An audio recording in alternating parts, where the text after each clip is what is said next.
যেমনটা থাম্বনেলে দেখলেন, মা সরস্বতী ঠিক কিভাবে ল অফ অ্যাট্রাকশন এবং ম্যানিফেস্টেশনের সঙ্গে জড়িত, আজকে সেই নিয়েই কিছু কথা বলতে এসেছি। তাই খুব বেশি দেরি না করে সরস্বতী পুজোর ঠিক কিছু ঘন্টা আগে মনে হলো এই কথাটা আপনাদের সাথে আলোচনা করতে পারলে হয়তো এইবার থেকে সরস্বতী পুজোর মাহাত্ম্য আরও একটু অন্যভাবে আমাদের সবার কাছে প্রকাশিত হবে। আমরা জানি মা সরস্বতীর অপর নাম বাগদেবী। বাগ, বয়াকার, গয়ে হসন্ত, বাগদেবী বা বাক দেবী। বাগ বা বাক শব্দের অর্থ হলো বাণী, অর্থাৎ আমাদের বাণী সঠিক করতে অথবা সঠিক বাণী প্রয়োগ করতে মা সরস্বতী আমাদের আশীর্বাদ করেন। ঋগ্বেদে বর্ণিত আছে মা সরস্বতী হলেন জ্ঞান, প্রজ্ঞা এবং সত্যের দেবী। তিনি শুধুমাত্র বিদ্যার দেবী নন। ফলে ল অফ অ্যাট্রাকশন ম্যানিফেস্টেশনের প্রথম কথা সঠিক চিন্তা, অর্থাৎ বিভিন্ন নেগেটিভ চিন্তার মধ্যে যখন আপনার জীবন আবর্তিত হতে থাকে তখন সেই নেগেটিভ চিন্তাভাবনাকেই সত্য বলে মেনে নিয়ে জীবনের পথ বানাবেন না। তাই মা সরস্বতীর আরাধনায় আমরা সঠিক চিন্তার পথ পাই। মা সরস্বতী বিদ্যার পাশাপাশি জ্ঞান, প্রজ্ঞা ও সত্যের দেবী, অর্থাৎ অজ্ঞানতার অন্ধকার থেকে সঠিক জ্ঞান লাভ করতে সাহায্য করেন মা সরস্বতী। এবং এই সঠিক জ্ঞান কিন্তু শুধুমাত্র পড়াশোনার জ্ঞান নয়।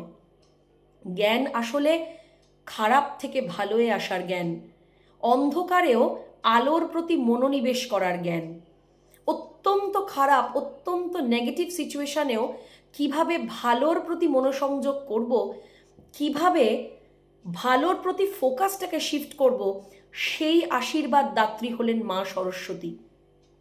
এমনকি জীবনের পরম সত্য উন্মোচনে, ব্রহ্ম জ্ঞান লাভে মা সরস্বতী আশীর্বাদ করেন। অর্থাৎ জীবনের সত্য, আমি কিভাবে জীবনের রিয়ালিটিকে বাঁচব, আমি যে দুঃখ, কষ্ট, যন্ত্রণায় ভরা রিয়ালিটির মধ্যে আবদ্ধ হয়ে আছি, আমরা ভাবি সেটাই বুঝি আমাদের জীবনের এক এবং একমাত্র ডেস্টিনেশন। তা যে নয়। এই সমস্ত নেগেটিভিটি, কষ্ট, দুঃখ, মান, অভিমান, সমস্ত লোয়ার ইমোশনের এই অন্ধকারকে সরিয়ে আসল আনন্দের খোঁজ করা, নিজের ভেতরকার পরম ব্রহ্ম যিনি বাস করছেন তার পরম শক্তিকে বুঝতে পারা, সেই পরম শক্তির জাগরণ করাই যে জীবনের পরম সত্য, সেইটা কিন্তু মা সরস্বতী সেই আশীর্বাদ প্রদান করেন। সব দেবতাই সেই আশীর্বাদই প্রদান করেন, কিন্তু মা সরস্বতীকে স্পেশালি এই কারণে কিন্তু ঋগ্বেদে পূজিত করা হয়েছে। ফলে আমরা স্কুলে, কলেজে, বাড়িতে, টিউশনে যে মা সরস্বতীকে শুধুমাত্র বিদ্যার দেবী হিসেবে আহ্বান করি, তার আশীর্বাদ চাই, তা কিন্তু নয়। জীবনে proper law of attraction manifestation করতে হলে প্রথমে সঠিক চিন্তা, দ্বিতীয়ত সঠিক জ্ঞান, তৃতীয়ত নিজের প্রতি বিশ্বাস, চতুর্থত আসল সত্যকে খোঁজার চেষ্টা। এবং এই মুহূর্তে জীবনের যত জটিলতার মধ্যে আসি সেগুলো যে আসল সত্য নয়, আমি যে পরম আনন্দ ভোগ করার জন্য পৃথিবীতে এসেছি এবং আমার চারপাশের মানুষকেও যে পরম আনন্দে রাখতে এসেছি, সেই জন্য পরম সত্যের খোঁজ করা মা সরস্বতীর আশীর্বাদে।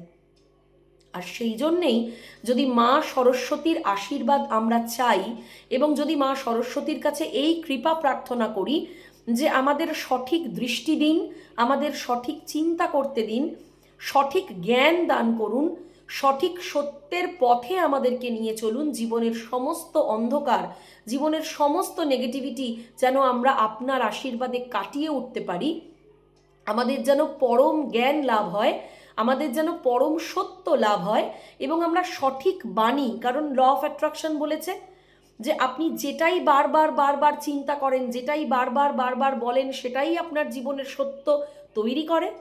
ফলে আমি যেন সঠিক বাণী, সঠিক চিন্তা এবং সঠিক সত্যের দ্বারা সঠিক বিশ্বাসের দ্বারা নিজের জীবনের আসল সত্যকে উন্মোচন করতে পারি এবং সমস্ত অন্ধকার থেকে বেরিয়ে যেন জীবনের যে প্রকৃত উদ্দেশ্য, প্রকৃত সত্য, তার কাছাকাছি পৌঁছতে পারি, তাহলেই কিন্তু আমাদের জীবনের সবার সমস্ত ম্যানিফেস্টেশন, কারুর হেলথ রিলেটেড, কারুর ওয়েলথ রিলেটেড, কারুর ফাইন্যান্স রিলেটেড, কারুর রিলেশনশিপ রিলেটেড, যে কোনো সমস্যার মধ্যে আমরা কিন্তু সত্যিকারের আলোর দিশা দেখতে পাবো এবং সত্যি সত্যি আমরা ল অফ অ্যাট্রাকশন এবং ম্যানিফেস্টেশনকে নিজেদের জীবনে অপরিহার্য অঙ্গ করতে পারবো।